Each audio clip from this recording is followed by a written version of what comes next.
What's up, friends? My name's Georgie. I'm a breathwork coach and physiotherapist in training and generally curious being, committed to helping as many people as possible elevate their lives by developing unshakable core confidence through the power of the breath.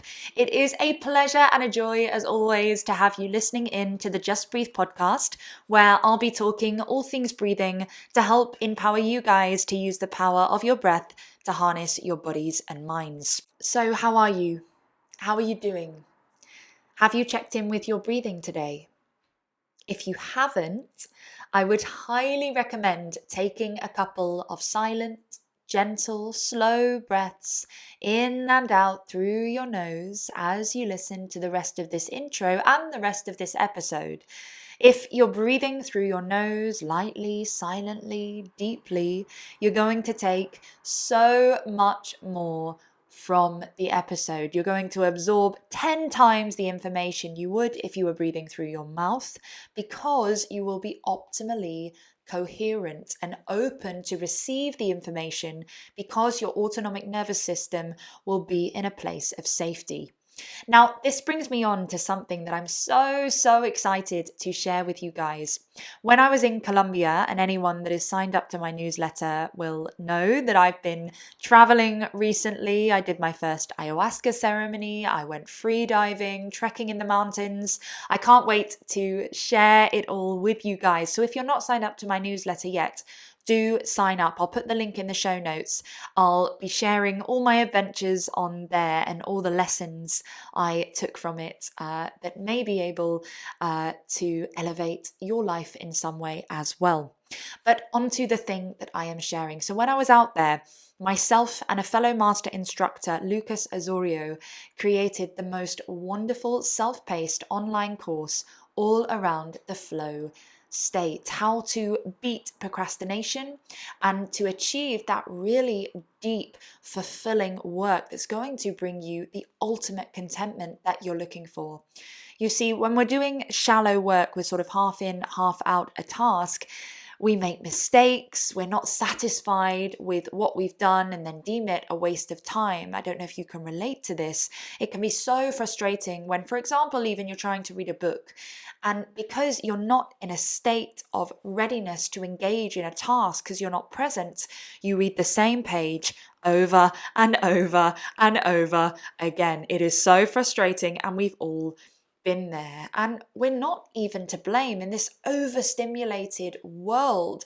It's really difficult to get focused. We're so easily distracted these days because we're having millions of pieces of information constantly flooded into our devices, into our visual sight as well. So this course gives you all the tools you need to find your rhythm, to get into flow and really achieve that hyper focus that is going to allow you to do that deep work, which will bring you deep contentment and ultimately elevate your life for the better. So that's the first thing. The link is in the show notes. It is super affordable. That is why we've made it. We want to make breathwork accessible to as many people as possible. The second thing is that my new Oxygen Advantage female breathing course is starting on the 7th of July. This is the first course of its kind, and it is so close to my heart after having such an immense journey after coming off the contraceptive pill and getting back in touch with my natural cycle. Essentially, I had a complete identity crisis and really couldn't believe the spectrum of emotions I was experiencing, having not experienced my full array of female hormones since I was 15 when I first started taking the pill. So the female breathing course is a 4-week course. It's live with me online via Zoom. You can take part anywhere in the world. And it's all about how to self-regulate around the different phases of the female menstrual cycle. Both men and women are welcome to the course. This is so important for everyone to educate themselves about, especially if you are a coach who works with women.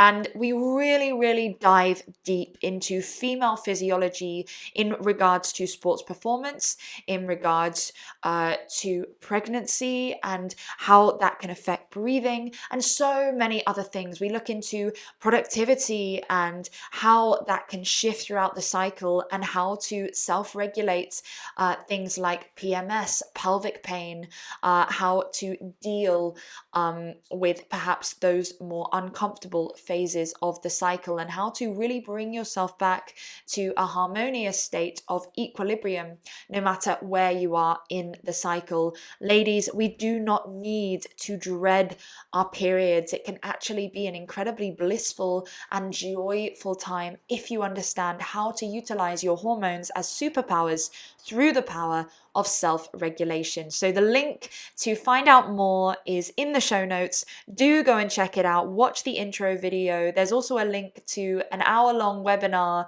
introducing you to female breathing. So there's loads of free content there for you to check out. And feel free to message me on either Instagram or give me an email. All my details are on my website if you have any questions. All right, on to today's episode. And I am so excited to introduce you to today's guest. Andy York is a fellow Oxygen Advantage Advanced Instructor and a pilot. He's also known on social media as Resilient Aviator. He's a training captain on the Airbus A330, and after discovering the benefits of functional breathing for himself, he's now championing the use of breathwork for pilots to improve performance, reduce stress and fatigue for success and longevity in such a demanding career. Pilots have so much responsibility, and their ability to maintain a hyper-focused state and a heightened state of awareness for elongated periods of time is imperative, not just for themselves, but for the hundreds of lives that they are responsible for every single day. They also deal, of course, with incredibly unsociable hours and fatiguing schedules, and are constantly assessed. The way Andy is able to combine his many years of experience as a pilot and training other pilots with his newly found knowledge of breathwork and all the breathing physiology that goes with it is awe-inspiring. There's one thing learning about breathing and breathing techniques, and another thing adding so much specificity in integrating those techniques into the profession you're already doing. And that is really when we see breathwork at its full potential, working at its best, because it really is all about that integration. And Andy has really done that, not just with himself, but with many other pilots, really helping pilots gain calm and confidence, being able to make resilient and balanced decisions in the cockpit, which of course is of enormous importance. So it was a really wonderful conversation. I hope you gain loads from it. I certainly did. And I'm so excited for you to listen in. Do pop your insights in the comments if you're listening on YouTube, or give me a message on Instagram if you want to share them on there. This is episode 60 of Just Breathe with Andy York.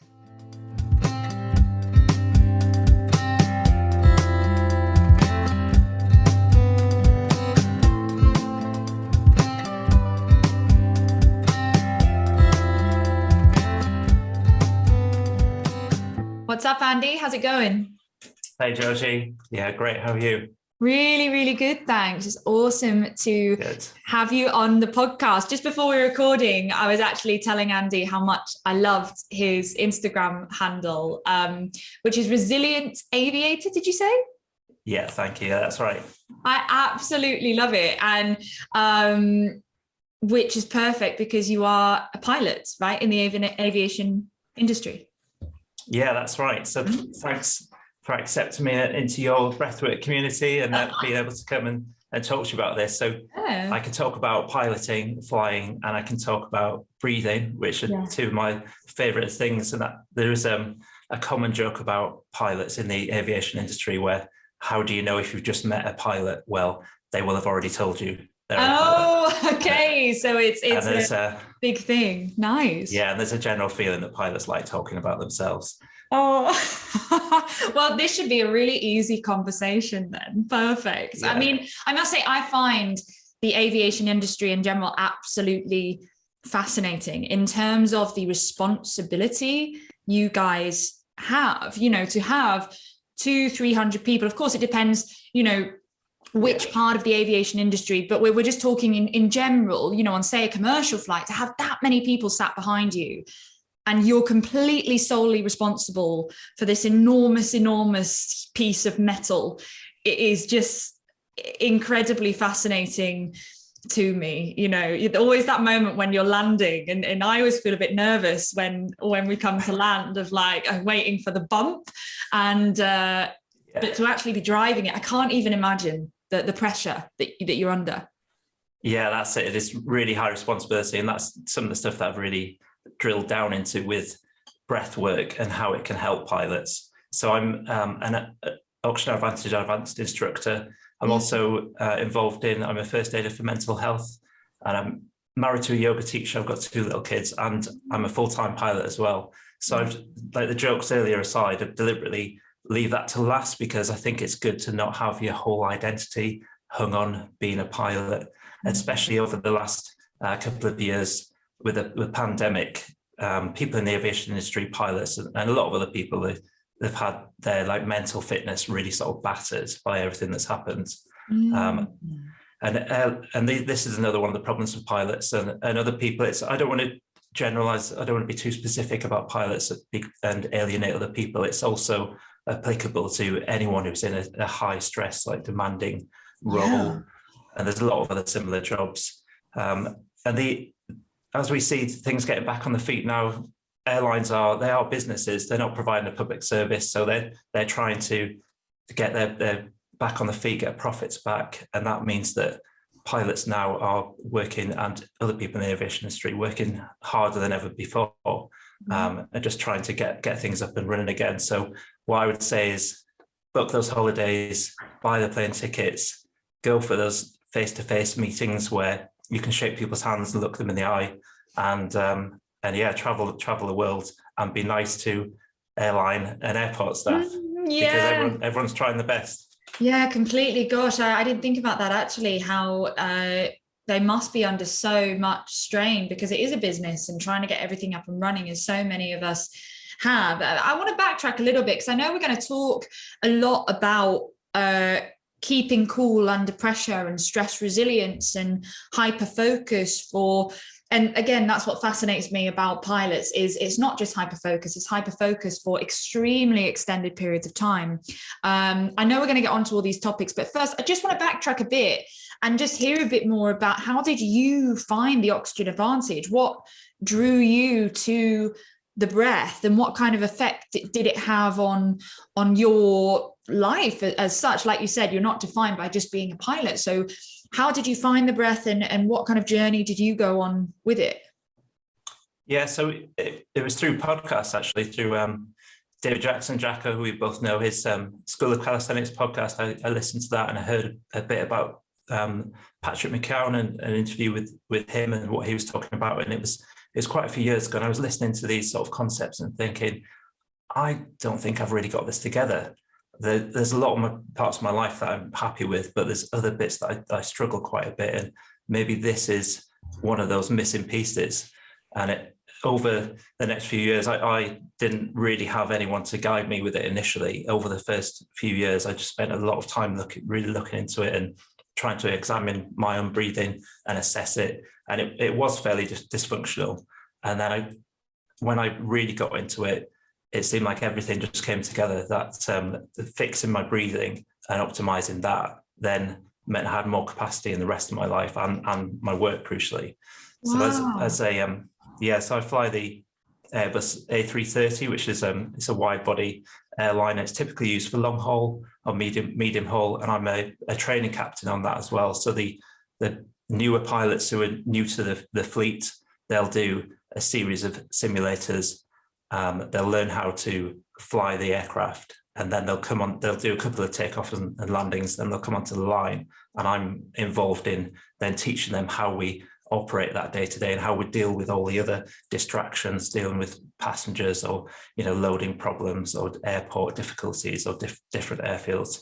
So I take them through that, and through this years of looking at the breath and breath work, I then have gone back and looked into exactly how it's helped me in all different aspects of my life, and then just thought, well, now I feel quite inspired to share these with other pilots, and almost like it's a duty for me to help, especially if I see someone struggling and I think, well, this isn't their sort of knowledge that they're struggling with, it's their physiology that they're struggling with, and we can get an improvement in the physiology, and then it'll match their knowledge elsewhere, and that will help.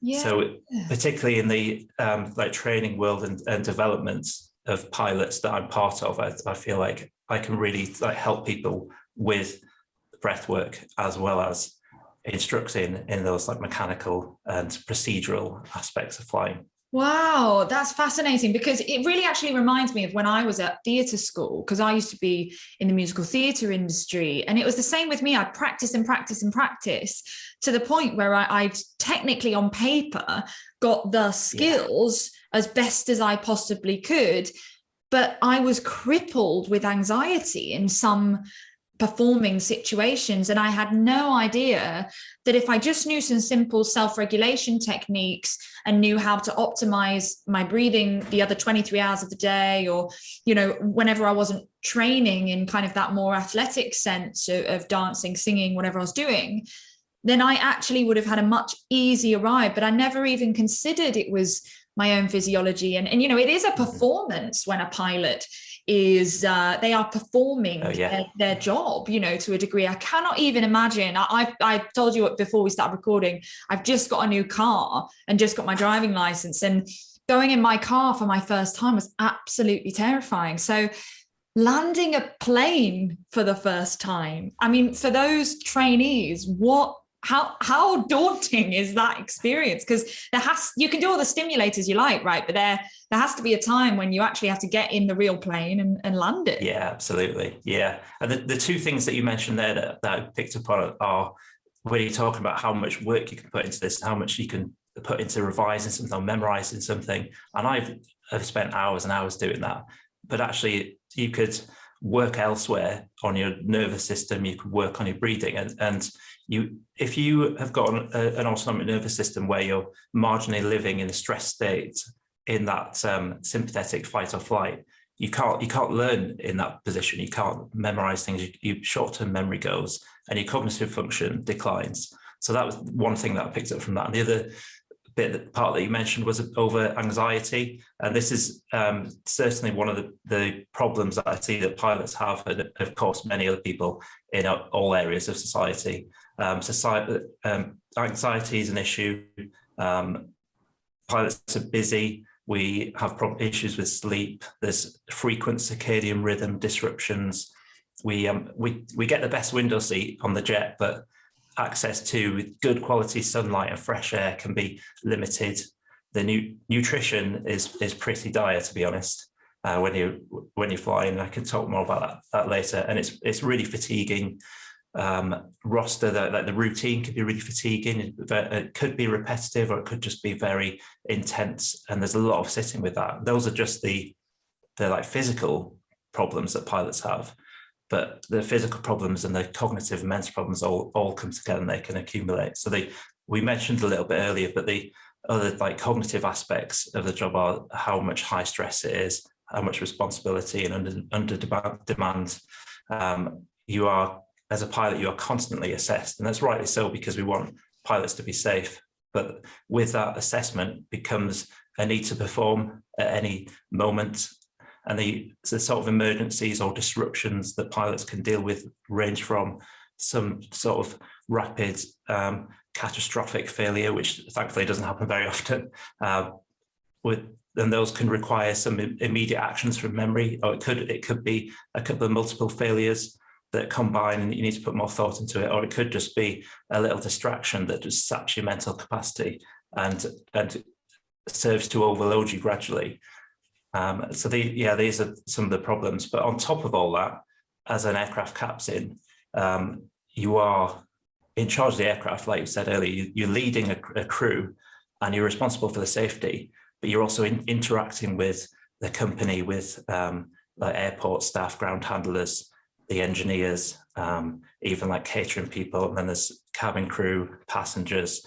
So you are closer to a manager or even a diplomat as an aircraft captain. And there's a lot of other difficulties with that as well. And these all serve to create a certain level of anxiety within the job.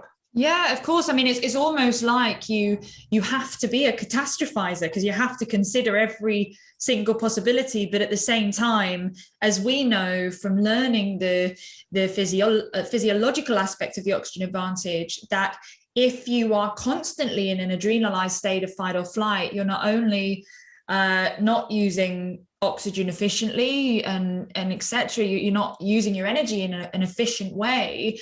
You're also fundamentally incoherent in, like you said, your memory goes, your focus is a lot more shallow than that deep focus, that flow state that a lot of people are now doing research into, where you are effortlessly hyper focused, which of course can be accessed by the bridge that is the breath, if you know how, if you have the skill and the tools. And I think what you're doing is incredibly important, because not only learning the mechanics of how to fly a plane, but human error has to be accounted for, and that what is going on internally as well as mechanically externally is as important, because without that internal, if you're sort of pouring from that empty cup place, nothing will ever be done from that optimal place. And so then in terms of, as well, interestingly, the importance of you saying you are not defined by being a pilot. However you elevate your life outside the aviation industry and the more fulfilled and content you can be outside that job, it seems that you're saying, the better a pilot you're actually going to be, rather than just being must be perfect, must get it right, going to be assessed, panic. Yeah, that's absolutely right. And if you look at a lot of training schools and how we train pilots, especially initially in the early days, it's almost like we're training robots. We're training people to be robots. We want them to memorize things like, how many hydraulic systems have we got? What's the pressure for that? What's the speed to put those flaps to that stage of flaps? And then teaching them about carrying out checklists, following standard operating procedures.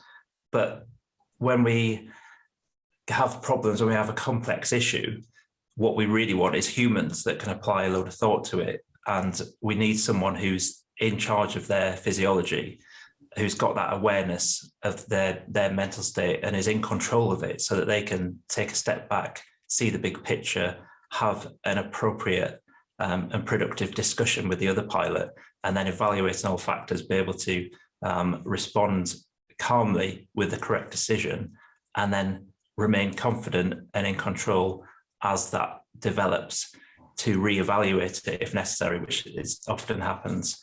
And how do we do that? Well, that's how do we get people to take control of their physiology? Well, that for me is through breath work and through exploring the different extremes of your physiology, through your autonomic nervous system, through fight or flight or rest and digest.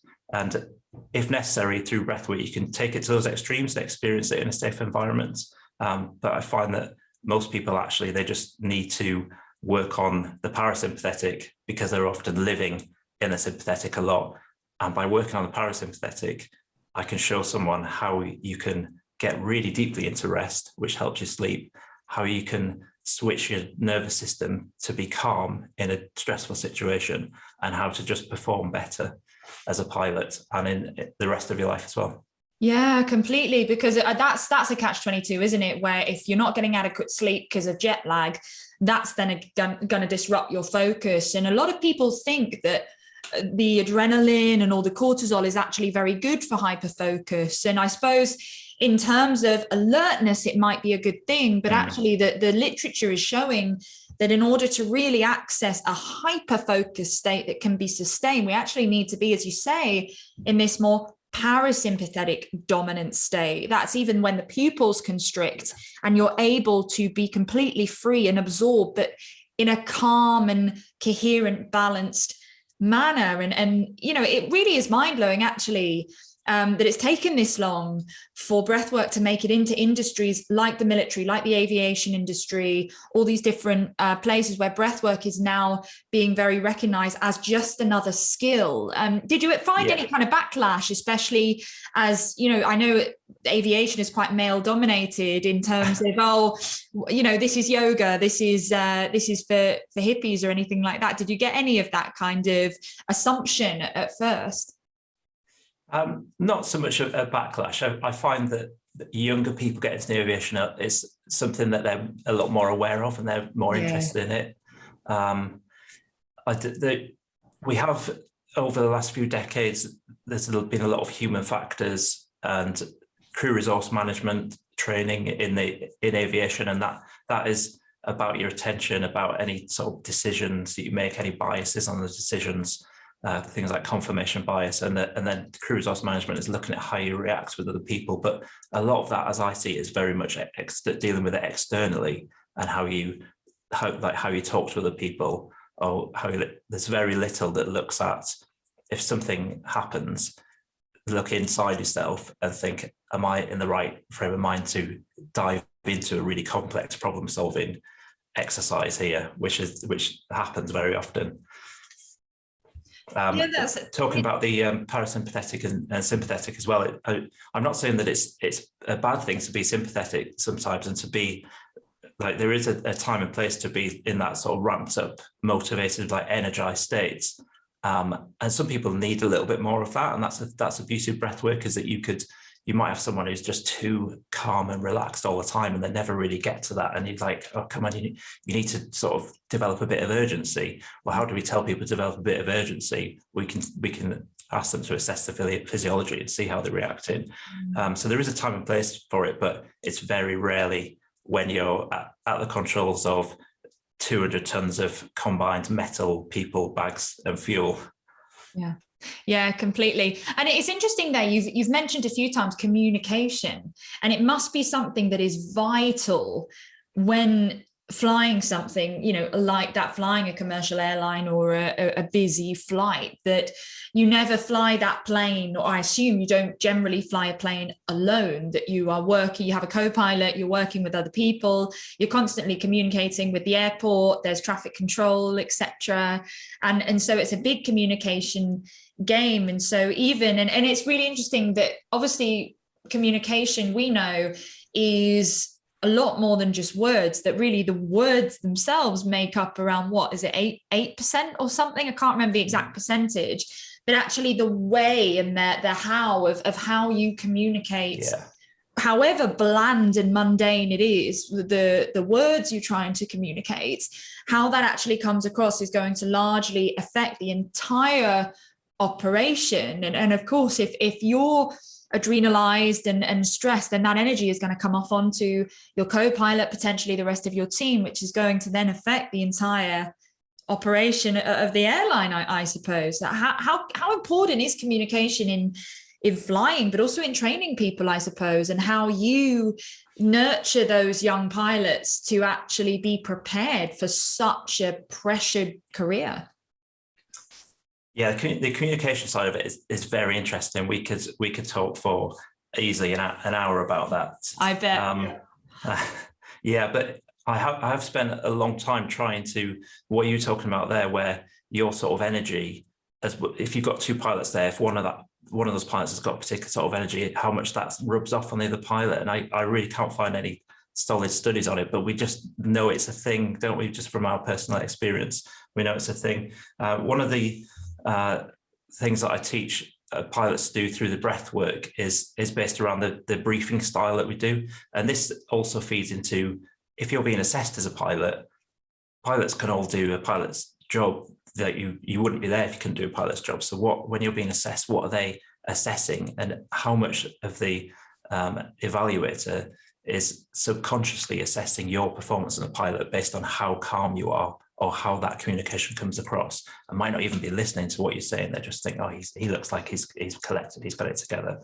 So what I teach people with briefing, and this is when you've got two pilots on an airliner, before any departure, a takeoff from an airfield, or before an approach and arrival into an airfield. There are other times we do briefing, but we'll do a brief where the pilot who's flying that sector will brief the other pilot, so that we make sure we both got the same mental picture.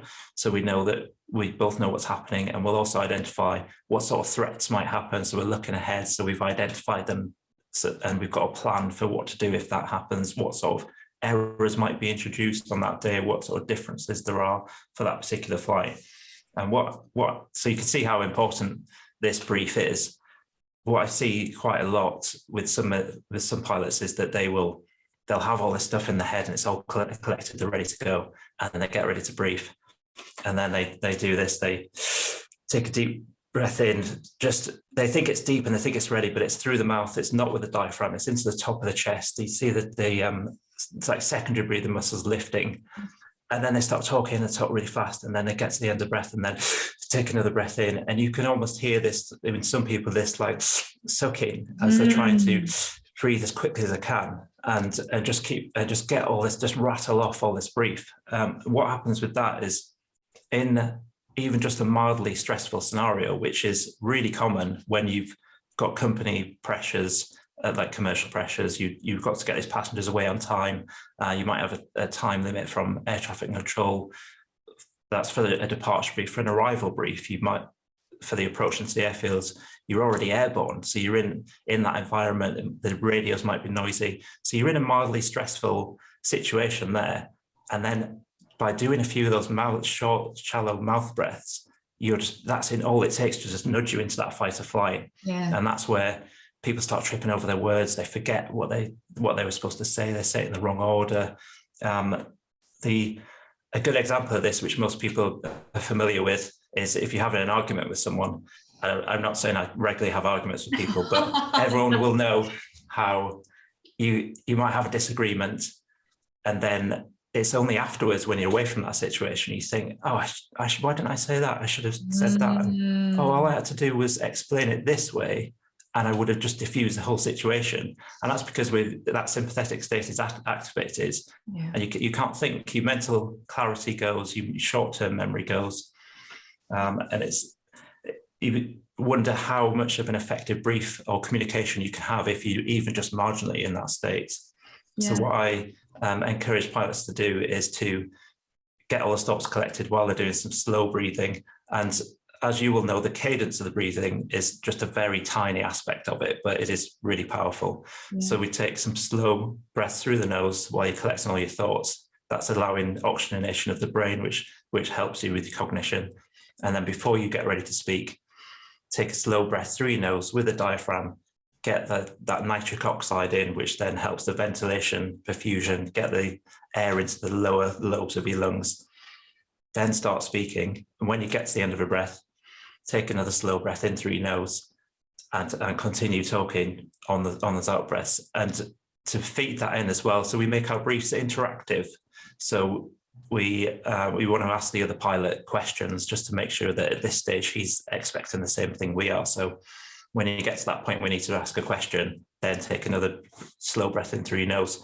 So the benefits to that are you appear calmer, you appear more confident, the brief is delivered more efficiently. You've got that structure you had in your head is coming out in the right order.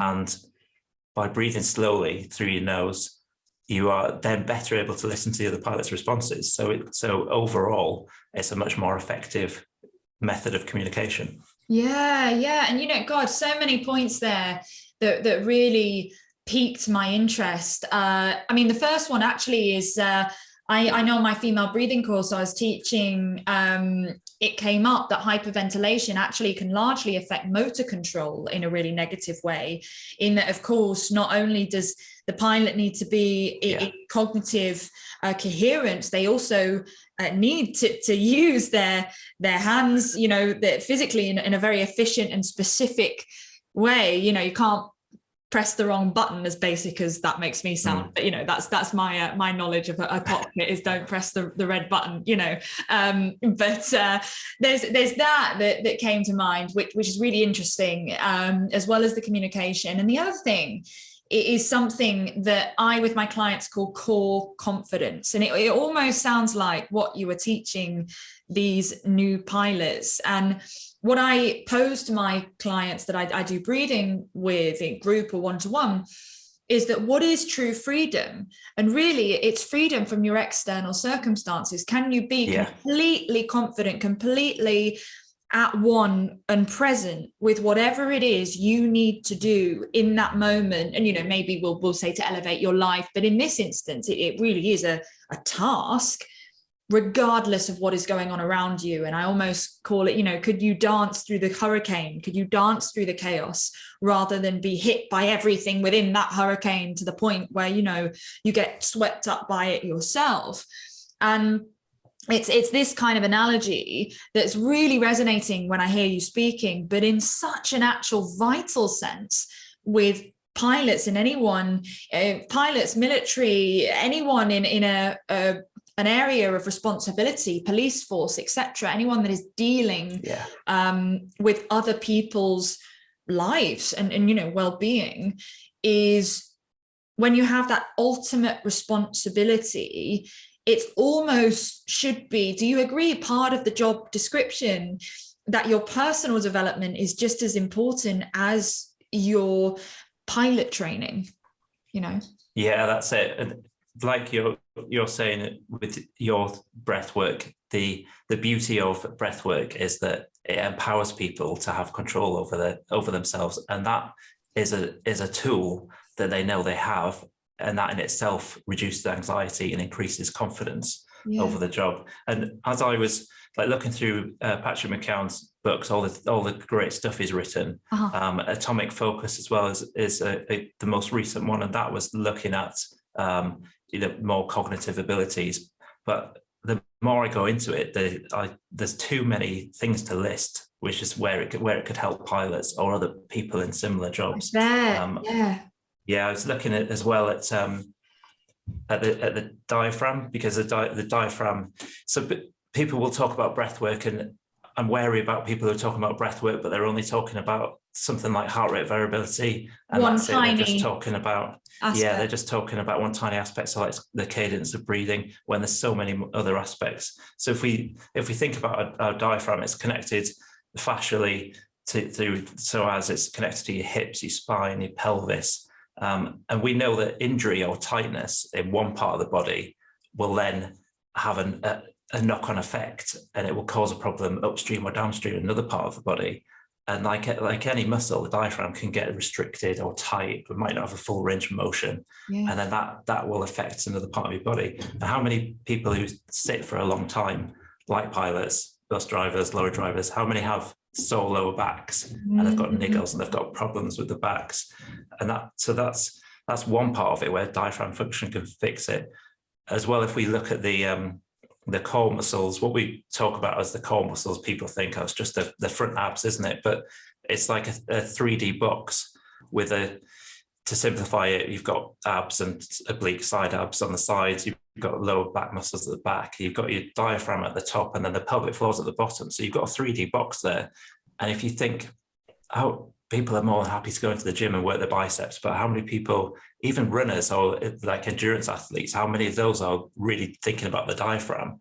So if you've got a 3D structure, if we make it out of cardboard and then we just put a paper sheet on the top, well, another part of that structure has to get stronger to hold that strain, and that's where that you get that rigidity in your lower back and that tightness, and over time that builds up to be a sore back, to be a niggle in your back. I'm not saying if you've had an injury, I can fix it, but for the general population, if you've got little tweaks and little pains somewhere, there's a very strong chance that you could talk to someone who knows breath work and knows the diaphragm for 30 minutes, get a few exercises, and that pain will be alleviated, and your overall quality of life will be much better.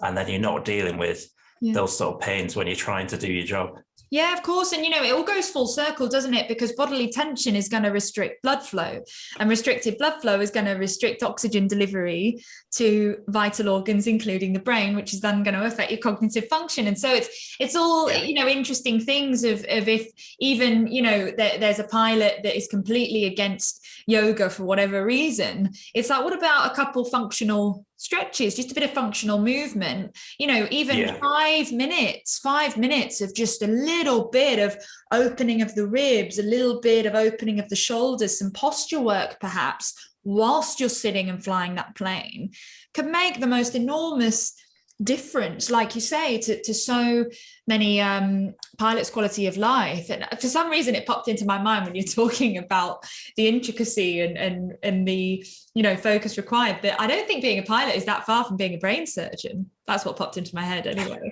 I think the two kind of are interlinked a little bit. Well, I don't know why I thought of it, but I just imagined the intricacy of, I think I've been in a cockpit once in my life of a commercial plane when I was about 6, when they're like, come and meet the pilot, like Santa Claus, and I did see all the buttons, and I do remember like, wow, gosh, I just cannot even imagine the intricacy of it. And it's what linked me to the brain surgeon thought. But again, like you said, it relates to other industries, surgeons, medical professionals that have such responsibility and need, no matter what is happening. They may have had a relationship breakdown, they might have had a death in the family.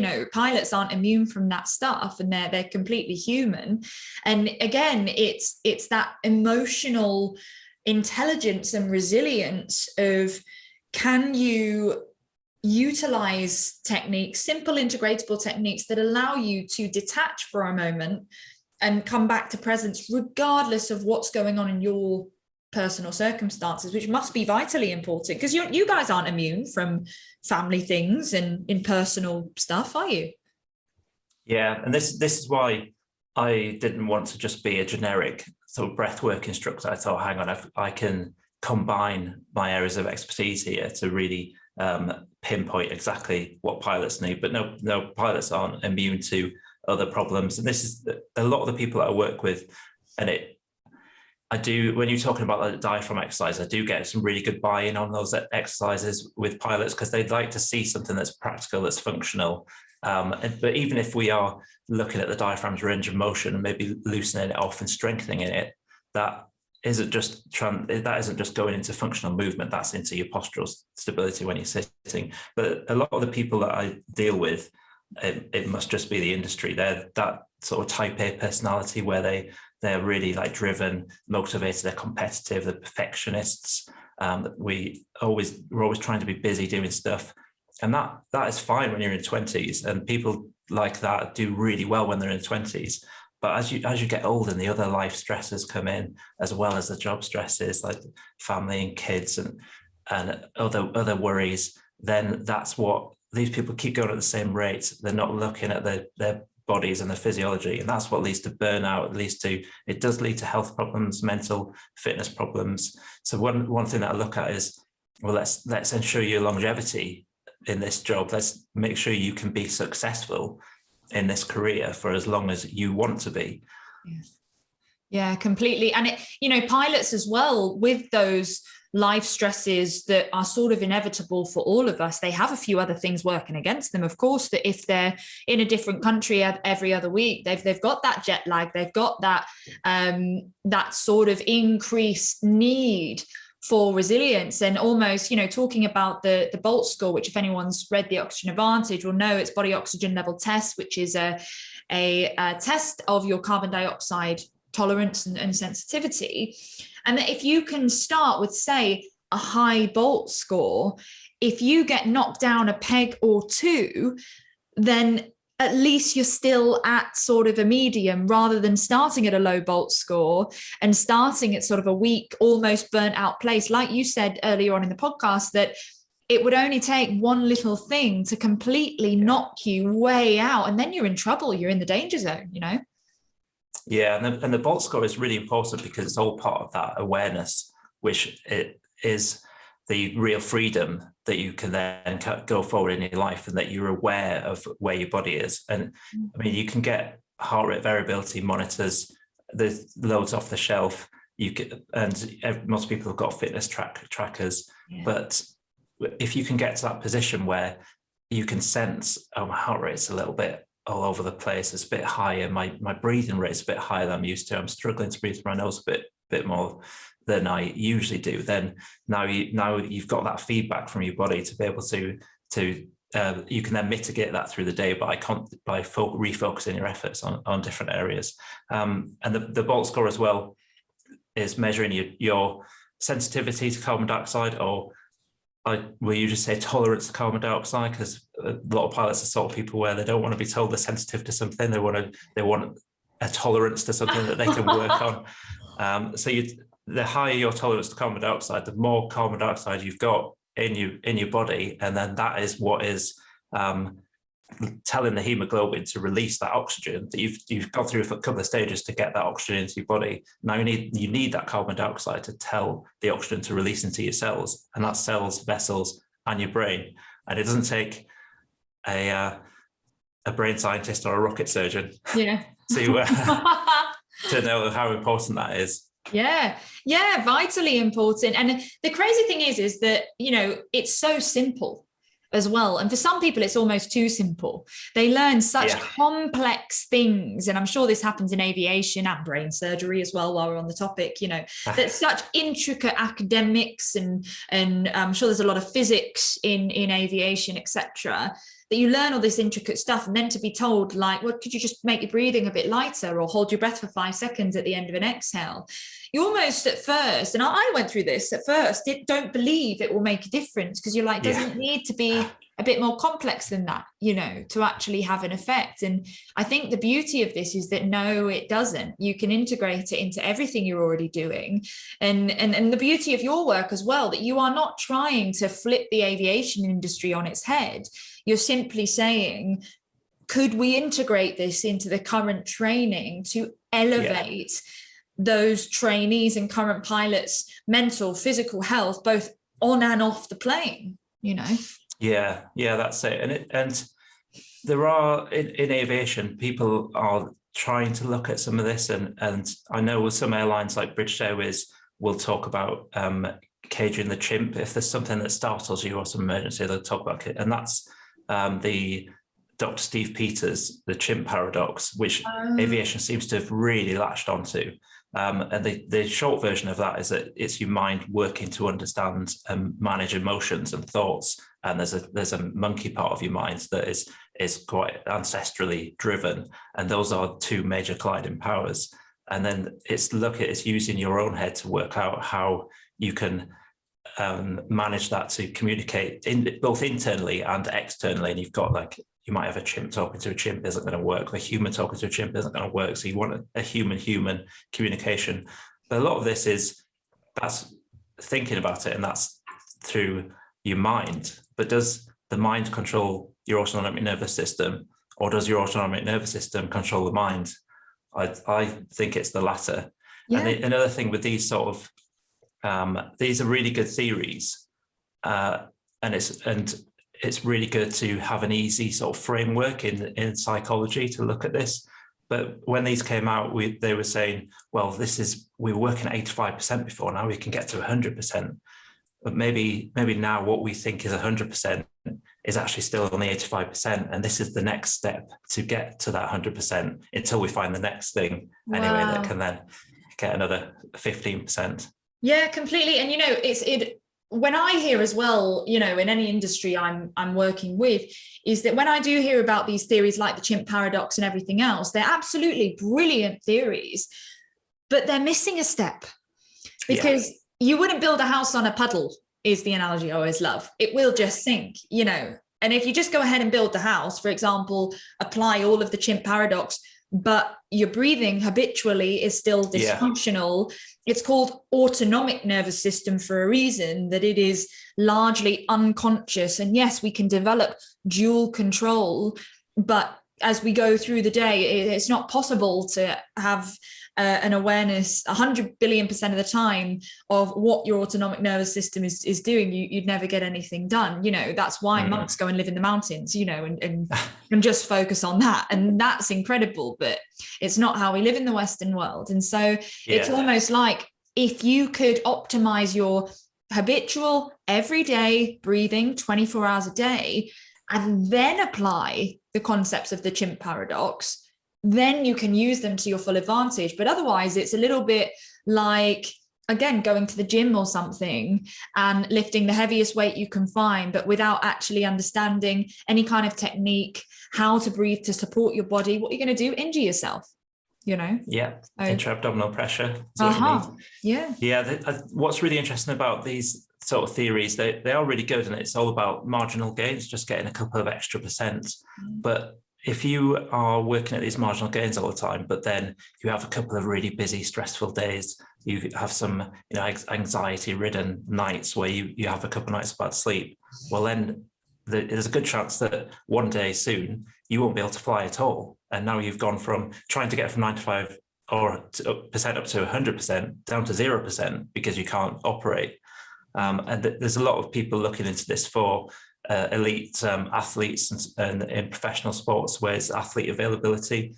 So if you can do whatever you want to tweak to get the final few % on athletes, but if they get sick, then you've just lost a whole day of training. So you've written it all off. And I think that could apply to pilot availability as well, and just making sure that not only for the airlines and the companies to have more, the reliable pilots and their sort of standby rosters to be more stable, but so important for the mental fitness of those pilots and the lives and quality of life of those pilots.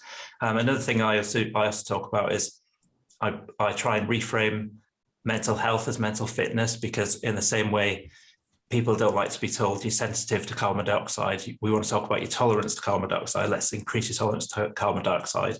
I find it's a lot easier to talk about your mental fitness is then reframing it as something that we can improve. We can improve that, we can get it better. And it's not seen as so much, just with the semantics, it's not seen as so much of the weakness to say, oh, my mental fitness isn't as high as it usually is today. And also just normalizing, it's easy to say to someone, oh, are you still in the triathletes? How's your physical fitness? And we can have that discussion, and then you can move on to, and I encourage pilots to do this as well. I think this would be really useful if everyone was doing it, not just pilots.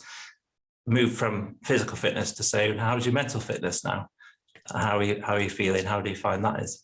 Yeah, because one will always affect the other. And, I've been involved as well in a process with a lot of athletes in gaining that 1%. And I think a lot of industries, including the athletic industry and, aviation, all these high requiring energy availability industries, as you say, high mental fitness, high skill, high cognitive focus. We're taught from the age of 4, 5, when we first start school, that sort of capitalist view that more is more and better is better. You want to get the highest grade possible. You want to get first in the sports race. You want to get the biggest, even, I don't know why I'm thinking Easter egg, but let's go with it. The biggest Easter egg, the biggest is the best, right? And it's in all of our marketing and all of our advertising, when actually what we're posing with the breath is that sometimes you need to take a step back to take 10 steps forward, and that actually sometimes less is more, breathe less, think less, and actually you can achieve a little bit more through the power of efficiency. And you said with this type A personality thing that a lot of pilots have, and it actually probably suits the industry very well, but is that the common mindset of sort of more is more, bigger is better? Yeah, definitely. I think it's a Western mindset, really. The bigger is better. And people will they'll hear something about breath work and think, oh, I think I need to look at my breath. And then they'll just start thinking, well, I'll just take really deep, really, really like big breaths and fast breaths. And actually that's not serving them at all. That's not helping them. That is flushing out CO2 and reducing oxygenation of the brain.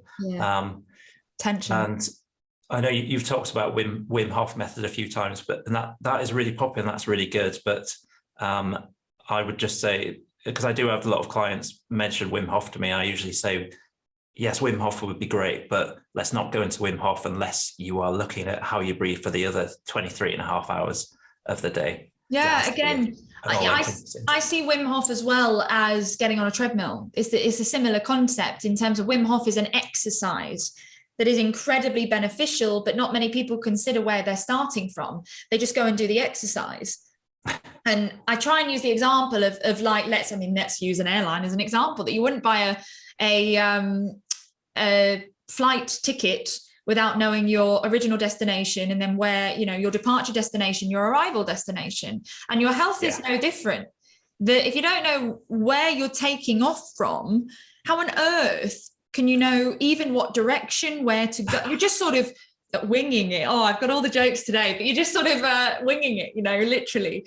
You're walking completely blind, and there's no need. That's the thing. There's no need to, you can be incredibly specific if you just take the time. And I'm sure it sounds like, you've really experienced this with yourself and many people. If you just can pause and just look and listen for a sec, that it's all there. And if you don't listen, the body will scream at you until you do eventually, which is that burnout you're talking about, of course. Yeah. And a lot of people would just need someone to have a look at the breathing, do a proper assessment, try and work out their physiology and personality, and then say, right, this is the direction you need to go in. And this is where you are right now. We can work out your destination together, but that's the direction. And that's how fast you want to go as well. And someone can guide you through it. Of course, yeah, you don't have to go on the journey on your own in any sense. That's why there's so many instructors out there and so many people wanting to be instructors after experiencing the journey for themselves. But, as well, we're just holders of space in that sense, that we can teach you all the tools you like. But in that essence, it does just come down to that constant awareness and regulation. I don't know if you find a lot of my clients, the hardest step for them is actually walking away and divorcing the idea that you have to be sat still in a quiet room to do breath work. It's like, no, you're, and I'll sort of say, just notice when you stood in line for the coffee, are you breathing? Yes. When you're walking around Waitrose, are you breathing? Yes. Like, okay, we could go through this all day, but the point is you're always breathing. So you can do breath work anytime, anywhere, in any situation. Yeah. And my confession here, just so everyone knows it's completely normal, is that I cannot meditate. My wife's a yoga teacher. She's always telling me I need to meditate, but I can't meditate. And I think it's part of that personality type where we always want to be multitasking. But what I can do is sit down and think, well, I'm going to work on my breath now. And I can sit in the quiet and focus on my breath. So it's focused attention, which is otherwise known as meditation. So that you get in the double benefits with breath work and meditation. And I meet a lot of people who say, I can never be able to meditate. And then we'll do an exercise and I'll just feed in a few suggestions about how they might want their mind to go. And using that, if they follow it, they'll do 5 minutes of it, and they've just meditated for 5 minutes without really having to work at it. Yeah. And, it's also that perception, isn't it, of meditation, breath work, there's so much weight, some of those names. Meditation, it especially has so much weight. That's a dirty word. So it's such a dirty word to many people, that it just saying breath work, what about mental fitness, and suddenly you just see people's minds open. They're doing exactly the same thing to a degree, but, you just see people's willingness then completely open up. And I think that's amazing. I think another thing with, we can talk about breath work, and like you're saying, some people are like, oh, that sounds a bit like meditation. I don't really like it. It's like, okay, well, how would you like to make a diet more effective? And this is something with nutrition, like pilots' nutrition is awful, because you have to remember that the airlines and like caterers, ground handling agents, they are not fully invested in your health over your whole life. They're just looking to feed you something that's got some sort of calories, wherever those calories have come from, and get a profit margin off it. So you can't show up to fly your plane and say I'm on keto, and you need a very specific plate. I don't think it'd go down very well. Okay, gotcha. You can have certain dietary requirements, and yeah, we could go into a lot of these sort of ideas around nutrition. Nutrition is very emotive, and if there's one thing about nutritionalists is that no nutritionalist will agree with another one 100%. It's so differing. But whatever you're eating, whatever, if you're on a diet, that doesn't make any difference if you are rushing your food. And I used to do this, and I see this all the time, but you have to eat when you're flying. So you'll give the other pilot control, and you'll sit in your pilot seat. So you haven't taken yourself out of the environment. Some people they'll have just completed a task and they've got another task they need to do, or they'll be reading on their iPad some sort of document. They're listening on the radios just to try and keep up, and they might be responding to radio calls and things. And you're not in that rest and digest state there. And it's in the bloody name, isn't it? You need to be in that state to digest your food. Yeah. And then looking at diaphragm function as well. If you're breathing through your mouth, you're not moving your diaphragm. Your diaphragm's not doing what it's meant to do, what it's designed to do, which is to just very slowly and gently massage the organs above and below it to help digestion. So you're not, whatever you want to eat, if you're eating in that state, it's not going to make a difference. Yeah, eat all the kale you like, right? And even do all the yoga. But if you're not breathing correctly, then and you're in fight or flight still, it's not going to have an effect. And again, it's that foundational stuff that if you can get that, then it will have a domino effect on every other area of your life, whether you're a pilot or not. And, you know, but specifically to this industry, I think it can be incredibly influential.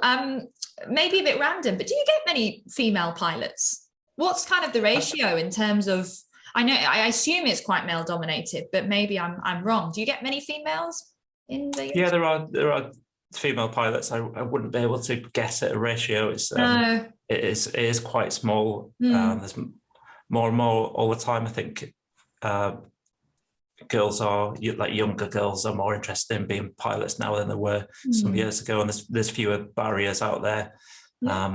So yeah. Wow, that's really interesting. Yeah, it just popped into my mind, kind of interested to know, especially because I do a lot of work on the menstrual cycle. My mind starts to wander a million times, like, oh, what, you know, how would it feel to fly a plane while you're on your period? I have no idea, you know, like that's a whole nother kettle of fish. But yeah, all these things, you know, and men have a menstrual cycle, a reproductive cycle as well. It's just, it lasts 24 hours. But again, the more awareness of your own physiology, this with women or men, which sort of rounds off this conversation nicely, is that the more you know how you can regulate it, you know. Yeah. And so that awareness has got to be really, really important. Yeah, definitely awareness of it and knowing that you can control it. Yeah. And as we were talking about with the nutrition and like soul baths and things like that, I wonder how many people have tried a diet and thought, oh, that diet doesn't work, it's a fad. Or they've tried doing some sort of weightlifting and decided, oh, I can't do that, it's too difficult. Or they've tried doing something that's really cognitively difficult and thought, oh no, that's too difficult, I can't do that. But actually, if they improve their breathing, it might all come together, and that might be the missing piece to it. Yeah, and you know, do you think, as quite a nice last question, the breath work, do you see an increase in, you know, whoever you've coached, whether they're pilots or not, but an increase in trust in their own capabilities? Do you think it elevates that?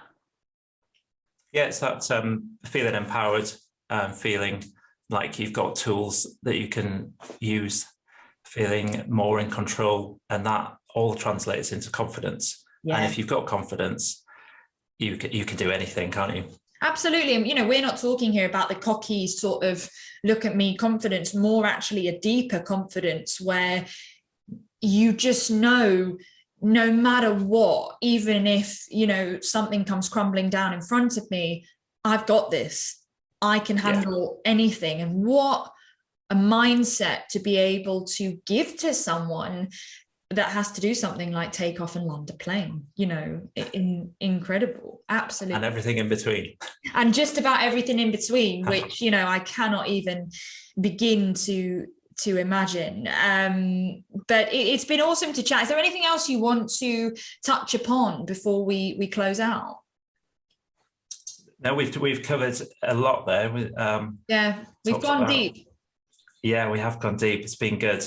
Yeah. So I am working with, I've got a connection event with Rooted Life with David Jackson and Catherine, and with my wife as well. So we're doing, that's a connection experience, rest, recharge and reorientate. So I'm going to be partnered with them there. If people wanted to know more about that, that's on the, if you want to know more about all the concepts we talked about today, then that's on the 2nd of October, Sunday the 2nd of October. We've still got spaces available for that. Okay. I'm also, I am partnered with a company called Hika Happy, where they provide well-being services for businesses to allocate to their employees. So if it could be that your company has an arrangement with Hika Happy, and you could find me that way. Yeah, definitely. Brilliant. And that's great if people want to experience your work and your insights in person. That would be a great way to make an introduction and actually, really experience what you do, wouldn't it? If people want to go further or look into one-to-one work with you or with a group of people. Yeah, exactly. And other than that, if you on Instagram, as you said earlier, Resilient Aviator, I try and put out a lot of tips on there. We were talking about jet lag earlier. I've got some posts on jet lag, and that's all on my experience and using breath work to help. Incredible. Good. Yeah, well, I'll put everything in the show notes. So whoever's listening, do just scroll down and you will see a link to the event with Rooted Life and to Andy's Instagram as well. But if you are on your phone anyway, Resilient Aviator, you're going to find it. And there is some awesome content on there. It's definitely worth a look. Even if you want some travel tips and you're just a passenger, you can benefit from that page. And that's the beautiful thing. Breathwork's so universal. Anyone can benefit from it. Everyone's breathing. Yeah, everyone's breathing. And so, it's a very wide target audience. When people ask me, so who are you kind of targeting with your breath work? And I say, well, human beings generally. I'm open to animals, but really human beings are the general sort of target population because they're all breathing. That's a good sort of closing thought as well. With my niche is firmly in pilots and breath work, but we're all humans and we all have to breathe. And many of us could improve our breathing. Yeah, and maybe if we did, we'd be better humans. Yeah. Oh, what an amazing closing thought. Thank you so much, Andy. It's been awesome talking to you. Thank you, Georgie. And I'm excited to keep watching your content and hopefully maybe even attend an event myself. And I hope to see you.